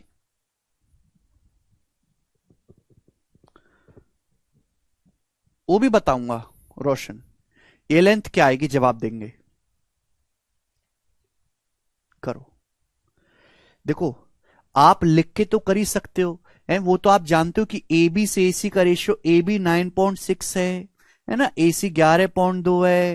ये रेशियो क्या हो गया 4.8 बटे DC। फिर यहां से सॉल्व करो, आप ये तो कर ही सकते हो भाई, ये तो बचपन से करते ही आ रहे हो, ये तो बचपन से करते ही आ रहे हो। दिमाग में कम से कम लिख के ज्यादा करने की कोशिश करो। देखो जो इन दोनों का रेशियो है वही इन दोनों का रेशियो होगा, बात क्लियर है। जो इनका अनुपात है वही इनका अनुपात है। यहां 9.6 का आधा हो गया, आधा 9.6 का आधा 4.8, तो यहां भी 11.2 का आधा हो जाना चाहिए 5.6। अभी 11.2 का आधा हो जाना चाहिए 5.6 हो गया। दिमाग में, जस्ट दिमाग में कर लिया, ये लिखना पिखना नहीं है, ये दिमाग में सोचना है, ऐसे कैलकुलेशन करनी होती है। राहुल 16 और 9.6 का रेशियो लिया है बेटा, 5-3 होता है रेशियो। परिमाप सबको जोड़ दो, आ जाएगा परिमाप, सबको जोड़ देंगे परिमाप आ जाएगा, ठीक है ना। देखो परिमाप अगर निकालना है तो मैं केवल इकाई अंक मैच कर लूंगा, हर ऑप्शन के इकाई अंक अलग है, मैं पूरा जोड़ूंगा ही नहीं, मैं तो केवल यूनिट डिजिट जोड़ूंगा। 6 2 8, 6 14 और 8 22, यानी कि एंड में 2 आएगा, ये आंसर है, खत्म। आगे नहीं करूंगा, इतना टाइम ही नहीं हमारे पास, बिजी आदमी है, कॉन्ट्रैक्ट लेने हैं, पूरा ऐड करना है, तो इतना टाइम थोड़ा कि सबको जोड़ते फिर पागलों की तरह। हर ऑप्शन के इकाई अंक अलग अलग, केवल इकाई अंक के जोड़ लो भाई। 6 2 8, 6 14 8 22, 2 आएगा एंड में, बात खत्म, आगे बढ़ जाएंगे। अगला सवाल, सवाल नंबर 31 बनाएं।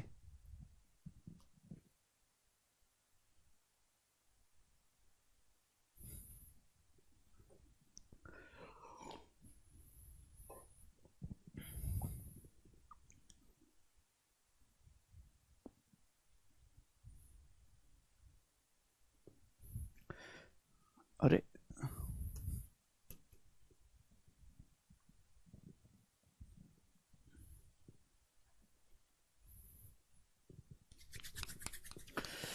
निम्नलिखित आकृति में एडी कोण बीएसी को समद्विभाजित करता है। ये जो एडी है ये कोण बीएसी को चित्र दिया हुआ है सवाल में, यहां पर चित्र दिया है, एडी एंगल बाइसेक्टर है, तो थीटा थीटा है बच्चों, थीटा थीटा।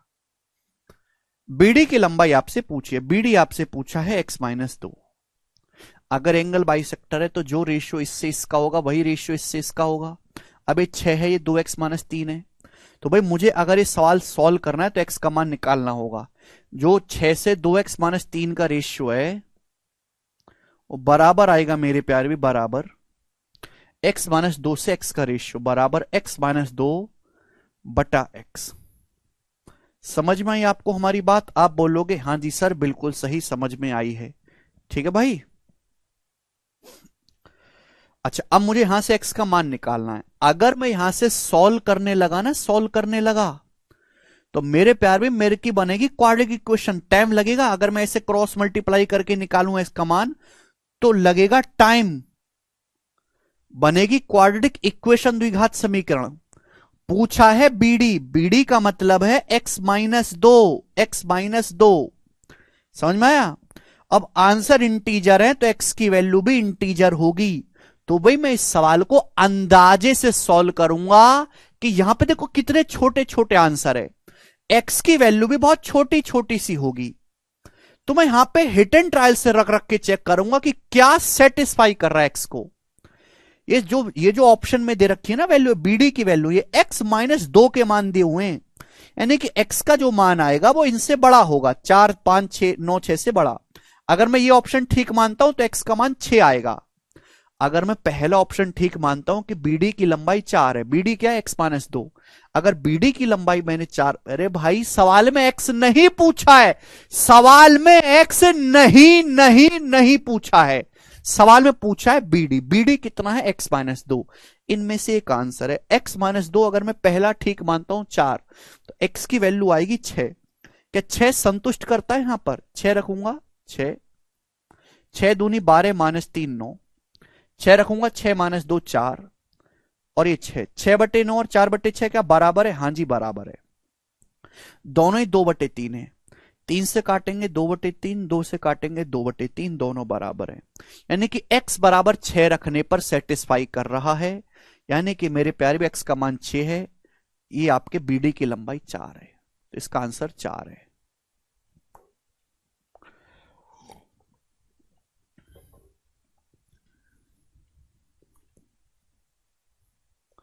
ठीक है भाई। सर एंगल बाइसेक्टर की लंबाई कैसे निकालेंगे? अरे यार बहुत सही याद दिलाया भाई, एक कंसेप्ट हम छोड़े दे रहे थे, एक कंसेप्ट तो हम छोड़े दे रहे थे। ए सॉरी सॉरी, चलो ये तो हमने आपको बताया, interior angle bisector theorem. Sir कैसे पता चला 2 से कटेगा? सीताराम जी का डाउट है सर, कैसे पता चला 2 से कटेगा? ये 4/6 कैसे पता चला 2 से कटेगा? ये सीताराम जी का डाउट है सर, कैसे पता चला 4 और 6 2 से कटेगा? जय सीताराम, जय सीताराम, जय सीताराम बोलेंगे, अपने मन से आवाज आएगी। ठीक है भाई, जय श्री राम। चलो, तो ये पता चला मेरे प्यारे भाई यहां से interior angle bisector theorem. x का मान 6 है अमित, BD का मान 4 है। BD क्या है? x - 2, 6 - 2 4। x का मान 6 आया है, BD का मान 4 है। ओके,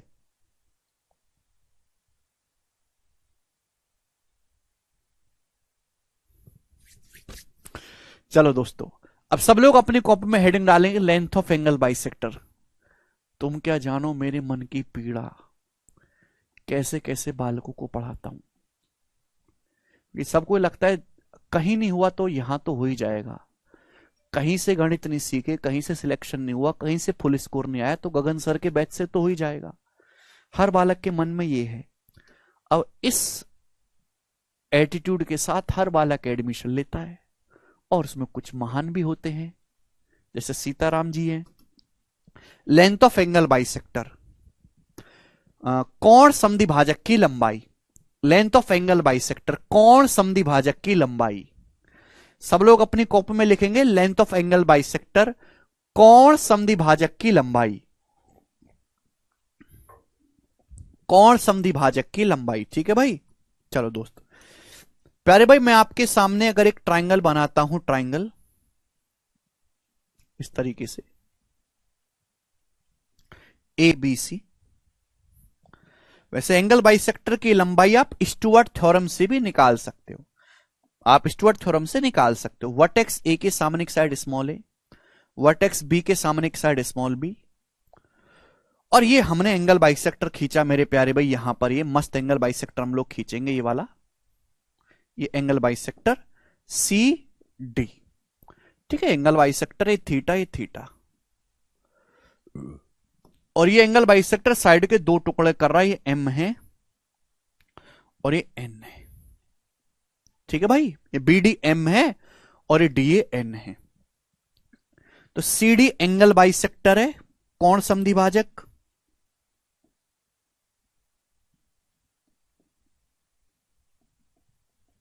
ऑफ एंगल A, और CD की लंबाई को हमने क्या मान लिया? X मान लिया, कि माना CD जो है वो X है। CD को मैंने क्या मान लिया? X मान लिया। ठीक है भाई, ये X है। तो देखो यहां आप स्टुअर्ट थ्योरम से लगा सकते हो, स्टुअर्ट थ्योरम। अब स्टुअर्ट थ्योरम, लेकिन इसको और आसान किया जा सकता है और कैलकुलेशन कम की जा सकती है। यहां से 2 रिजल्ट बनते हैं। पहला रिजल्ट तो मैंने आपको पढ़ा दिया, अगर आप किसी भी ट्राइंगल में एंगल बाइसेक्टर खींचते हैं तो ये एंगल बाइसेक्टर अपोजिट साइड को उसी रेशियो में डिवाइड करेगा जिस रेशियो में एंगल बनाने वाली भुजाएं होंगी।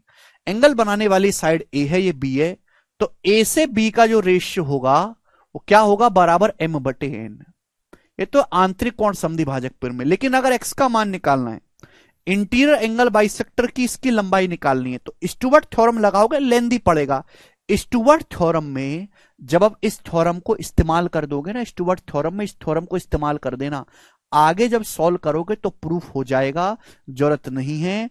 एक्स स्क्वायर बराबर ए बी, एक्स स्क्वायर बराबर एक्स स्क्वायर बराबर इन दोनों की गुणा a B minus M n, x square बराबर A B minus M n. सब लोग अपनी कॉपी में उतार लो।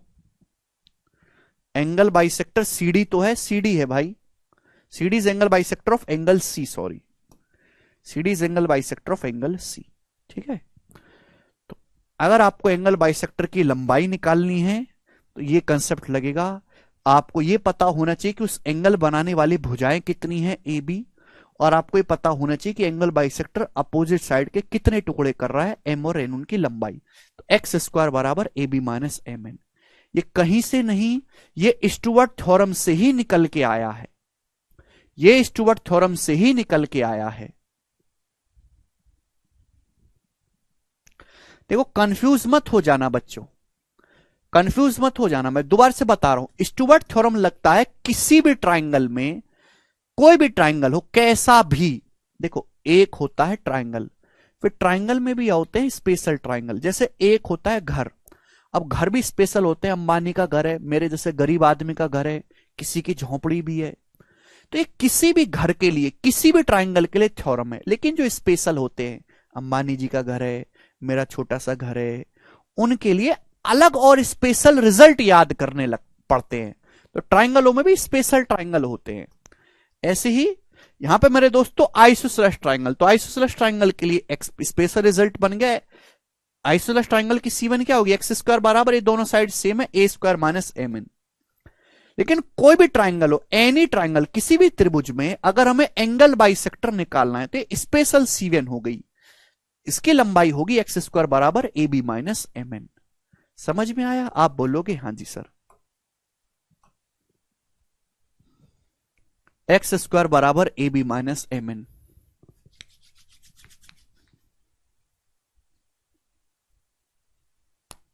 हाँ बिल्कुल आइसोसेलेस केस की तरह ही है, बट कंफ्यूज नहीं होना है। ठीक है बच्चों, आप बोलोगे सर कोई कंफ्यूजन नहीं होगी, चिंता ना करो, सवाल बनाएंगे स्टूडेंट सब।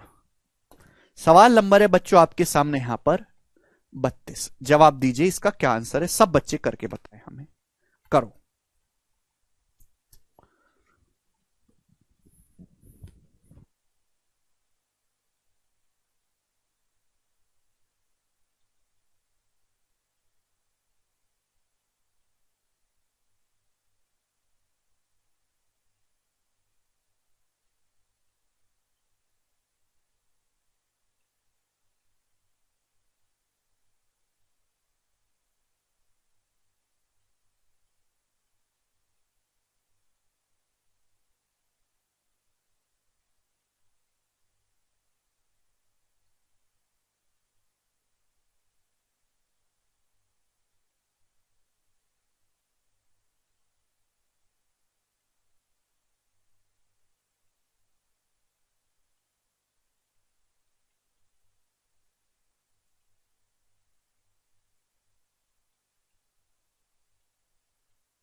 पंद्रह, देखो बच्चों का आंसर आ भी गया। सवाल में दिया है ट्राइंगल एबीसी में एडी एंगल बीएसी का बाइसेक्टर है। ये ट्राइंगल एबीसी, देखो जिस एंगल का बाइसेक्टर खींचते हैं ना उसे ऊपर बना लेते हैं, सुविधा रहती है। ट्राइंगल एबीसी में एडी एंगल बीएसी का बाइसेक्टर है, एसी 21 है,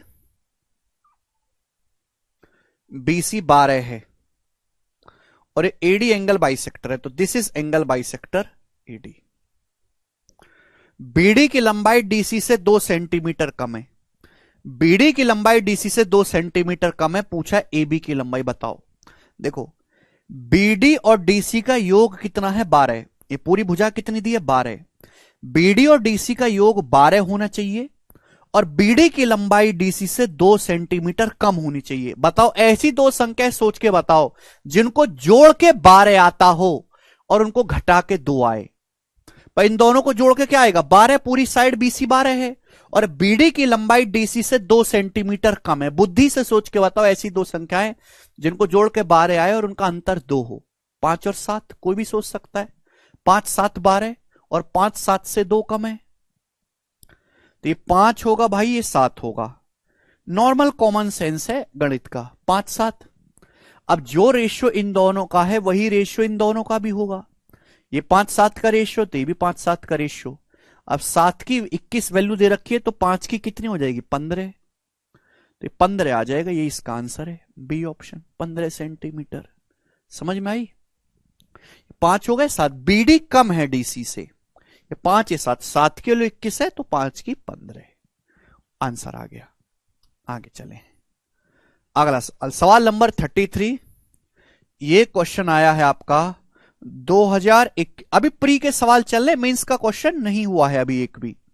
सी जल के प्री में बनाए।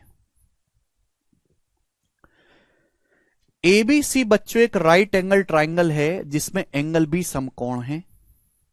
तो एबीसी एक राइट एंगल ट्राइंगल है जिसमें एंगल बी समकोण है। एसी पर पॉइंट डी इस प्रकार है कि AD 12 CD 16। BD angle ABC को बाइसेक्ट करता है। तो ट्राइंगल एबीसी का परिमाप ज्ञात करें। बहुत अच्छा सवाल। ट्राइंगल एबीसी एक समकोण त्रिभुज है जिसमें बी राइट एंगल है। ये वाला जो एंगल है बच्चों 90 डिग्री का है। अब साइड एसी पर पॉइंट डी इस प्रकार है। साइड एसी पर एक पॉइंट डी इस प्रकार है कि एडी की लंबाई 12 सीडी की 16। एडी की लंबाई 12 सेंटीमीटर है और सीडी की लंबाई 16 सेंटीमीटर है। बीडी एंगल एबीसी को समद्विभाजित करता है। बी से डी को मिलाएंगे तो जो लाइन है बीडी, सवाल कह रहा है ऐसा, बीडी एंगल एबीसी को बाइसेक्ट कर रहा है। ये एंगल एबीसी है, बीडी इसको बाइसेक्ट कर रहा है, 2 बराबर टुकड़े कर रहा है। आपसे पूछा है ट्राइंगल एबीसी का परिमाप ज्ञात करें। परिमाप निकाल लेंगे। परिमाप मतलब तीनों भुजाओं का योग। करो। देखे भाई, ये एंगल बाइसेक्टर है। एंगल बाइसेक्टर अपोजिट साइड को उसी रेशियो में डिवाइड करेगा जिस रेशियो में एंगल बनाने वाली साइड होंगी। अगर ये 12 सेंटीमीटर 16 सेंटीमीटर है, रेशियो क्या है? 4 से काटेंगे 3 और ये 4, 3 रेशियो 4, 4 3 12, 4 चौक 16, 3 4। तो एंगल बनाने वाली साइड का रेशियो भी ए बी से बीसी का 3 4 होगा। ये ए बी से बीसी का रेशियो 3 4 होगा कि नहीं होगा भाई? अगर ये एंगल बाइसेक्टर ये 12 सेंटीमीटर 16 सेंटीमीटर, रेशियो 3 4 है, 4 3 12, 4 चौक 16, 3 4। तो एंगल बनाने वाली साइड ए बी से बीसी का रेशियो भी 3 4 होगा। अगर ये 3 यूनिट है तो 4 यूनिट है। मैं हमेशा रेशियो को ना सर्कल में बंद कर देता हूं। अगर मैंने ऊपर ऐसे सर्कल लगाया तो इसका मतलब ये एग्जैक्ट वैल्यू नहीं है, रेशियो है, रेशियो। समझ में आया? आप बोलोगे हाँ सर ये 3 यूनिट है 4, तो आप बताओ हाइपोटीनस क्या आ जाएगा? एसी हाइपोटीनस 5 हो जाएगा। 3 4 5 ट्रिपलेट है, 3 4 5 यूनिट। आपसे पूछा है परिमाप, त्रिभुज का परिमाप। परिमाप होता है तीनों भुजाओं का योग। अब तीनों भुजाओं का योग कितना है? 3 4 7 और ये 5 12 यूनिट। ये रेशियो में आया, ये एग्जैक्ट वैल्यू नहीं आया। परिमाप आया 3 4 7 5 12। मैं अलग अलग भुजाएं नहीं निकालूंगा, मैं तो पेरीमीटर निकालूंगा। बिल्कुल अंजनी जी 12। अब ये जो हाइपोटीनस है ये है कितना? पूरा एसी। ये 12 है, ये 16 है, 12 प्लस 16 28। तो हाइपोटीनस है 5 यूनिट, वैल्यू है 28 सेंटीमीटर। समझ में आया? आप बोलोगे हाँ जी सर। बताओ कितने गुना है? ये 5 से 28 कितने गुना है भाई? 28 सेंटीमीटर को 5 से भाग देंगे तो 5 बच्चे 25, 3 बचेगा, फिर 5 6 30, 5.6 गुना। 28 को 5 से भाग देने पर आता है 5.6 टाइम्स है। आप बोलोगे हाँ जी सर 5.6 गुना। तो परिमाप है 12 यूनिट। 12 यूनिट की वैल्यू भी 5.6 गुना आएगी, 5.6 गुना। तो 12 पंजे 60, 12 की 0.6 में गुणा करेंगे 7.2, 60 में 7.2 जोड़ेंगे तो परिमाप आ गया 67.2 सेंटीमीटर। डी ऑप्शन आंसर हो गया डायरेक्ट। वो कभी मत करो कि पहले ये भुजा निकाल रहे हैं फिर ये निकाल रहे हैं फिर तीनों को जोड़ रहे हैं। जो चीज पूछी गई है कोशिश करो कि डायरेक्ट उस पर अटैक कर पाए।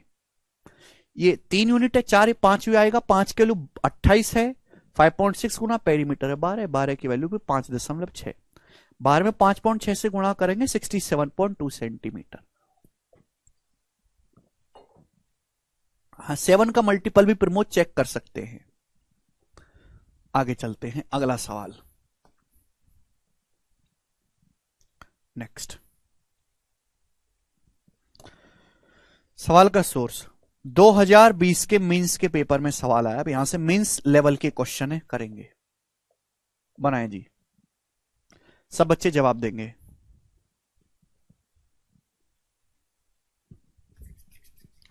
करिए।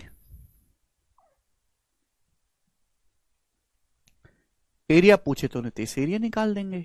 राइट एंगल का एरिया पता ही है, 1/2 परपेंडिकुलर गुणा बेस। कोई ट्राइंगल एबीसी में साइड बीसी पर एक पॉइंट डी इस प्रकार है कि A B by A C बराबर B D by D C. If angle B 68, angle C 52, measure of angle B A D. बहुत अच्छा सवाल है, सुनो। देखो भाई, सवाल यह है कि एक स्ट्रेट लाइन एबीसी है, एक ट्राइंगल एबीसी है जिसमें साइड बीसी पर एक पॉइंट डी इस प्रकार है कि A B by A C बराबर B D by D C. इस प्रकार से मेरे प्यारे भाई हम एक ट्राइंगल बनाते हैं। पहले तो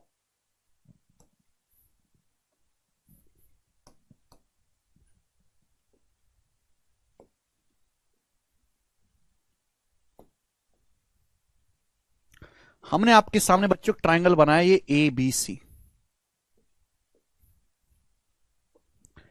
इसमें बोला एंगल बी 68 डिग्री का है और सी 52 डिग्री का है। बोला है साइड बीसी पर एक पॉइंट डी इस प्रकार है, साइड बीसी पर कोई बिंदु डी इस प्रकार है कि ए बी बटा ए सी बराबर बी डी बटा डी सी। ये बोला है। तो आपसे पूछा एंगल बीएडी का मान क्या होगा, बीएडी। आपसे इस एंगल का मान पूछा गया, ये एंगल बीएडी है, बताओ ये एंगल। भाई यहां पे उल्टी गंगा बह रही है, उल्टी थ्योरम है। अगर इस ट्राइंगल में साइड बीसी पर पॉइंट डी इस प्रकार है कि ए बी बटा ए सी बराबर बी डी बटा डी सी, तो तभी संभव है जब ये लाइन एंगल बाइसेक्टर हो। इसका मतलब एडी जो है वो एंगल बाइसेक्टर रहा होगा, कोण समद्वि भाजक। आप बोलोगे हाँ जी सर। अब ये 68 है, 52 है, तो पूरा एंगल ये कितना आएगा, पूरा एंगल क्या आएगा, त्रिभुज के तीनों कोणों का योगफल 180 होना चाहिए। 68 प्लस 52 हो गया 120, तो ये बचा 60 डिग्री।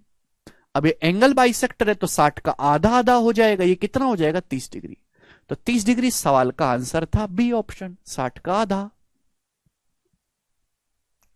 22 नहीं है भाई, पता नहीं तुम कौन से हिसाब से 22 बता रहे हो। क्या हो गया है यार, आज की जनता को पता नहीं। ये करके बताएंगे जल्दी से। नेक्स्ट क्वेश्चन, सवाल सेचसल का है, 2018 का। इसलिए सवाल लिया है क्योंकि वेरिएबल में है और आपको वेरिएबल देख के डरना नहीं है। करके बताओ जल्दी से।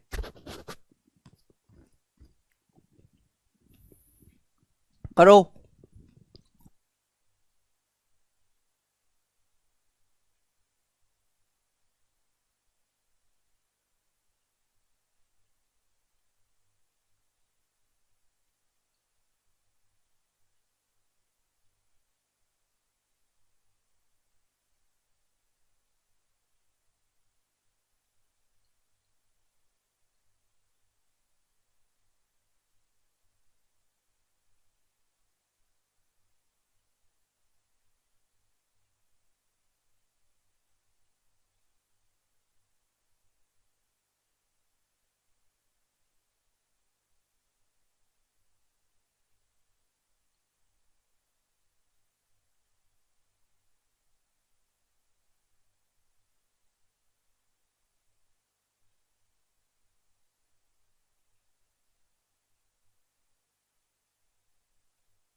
देखो भाई, सवाल में कुछ भी नहीं है। वैसे तो आपको चित्र बनाना नहीं है, पर आपको बिना चित्र के समझ नहीं आएगा, इसलिए मैं बना के बता देता हूं। ट्राइंगल एबीसी में ये एबीसी है और एंगल ए के सामने साइड स्मॉल है, ये साइड स्मॉल बी, ये side small C. Angle A का बाइसेक्टर है एडी, ये एंगल ए का बाइसेक्टर है, तो साइड बीसी को डी पर मिलता है। तो आपसे पूछा है बीडी माइनस डीसी, आपसे पूछा है बीडी माइनस डीसी।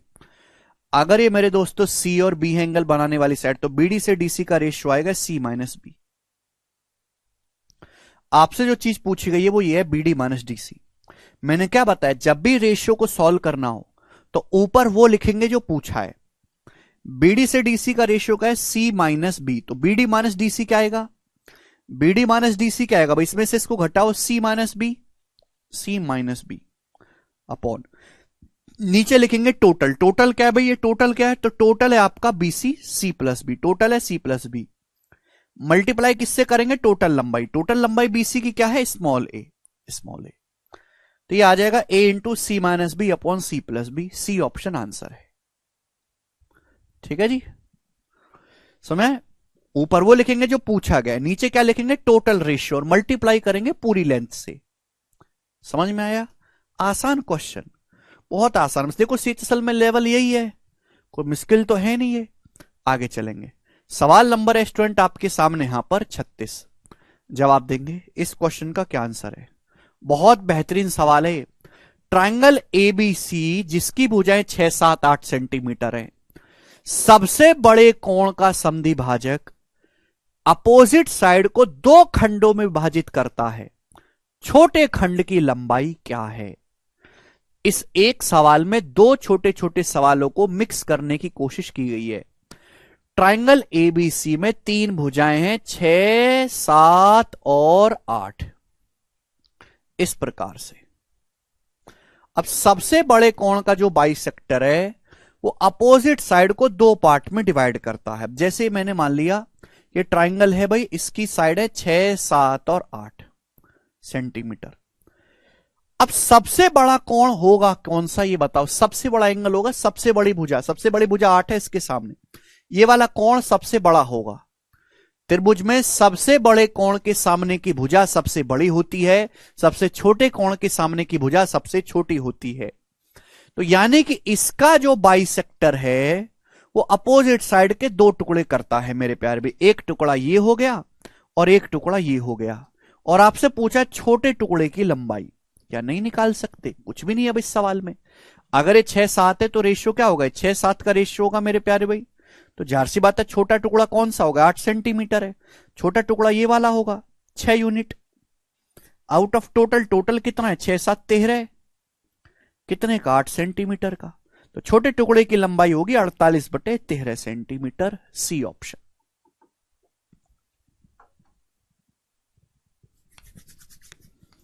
कर पाएंगे, ठीक है भाई। चलो, तो आज के लेक्चर को हम यहीं पे विश्राम देते हैं, ठीक है भाई। अब इसमें कुछ बाकी है, देखो मैंने आपको कंसेप्ट बता दिया है, आगे के सवालों को आप खुद से करने की कोशिश करिएगा मेरे प्यारे भाई, ठीक है। आपको जो आज के लेक्चर कैसा लगा, आपको समझ में आया, यस और नो एक बार मुझे कमेंट में बता दें।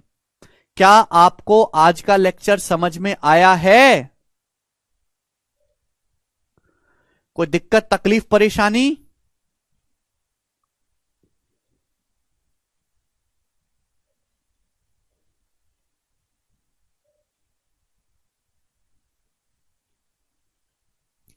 कल आपकी मॉर्निंग में क्लास चलेगी भाई 9 बजे। डी भाई कितनी बार बताऊं मैं तुम्हें मॉर्निंग में, ओके। चले, आज इतना ही छोड़ते हैं दोस्त, बाकी कल करेंगे हम। बाय।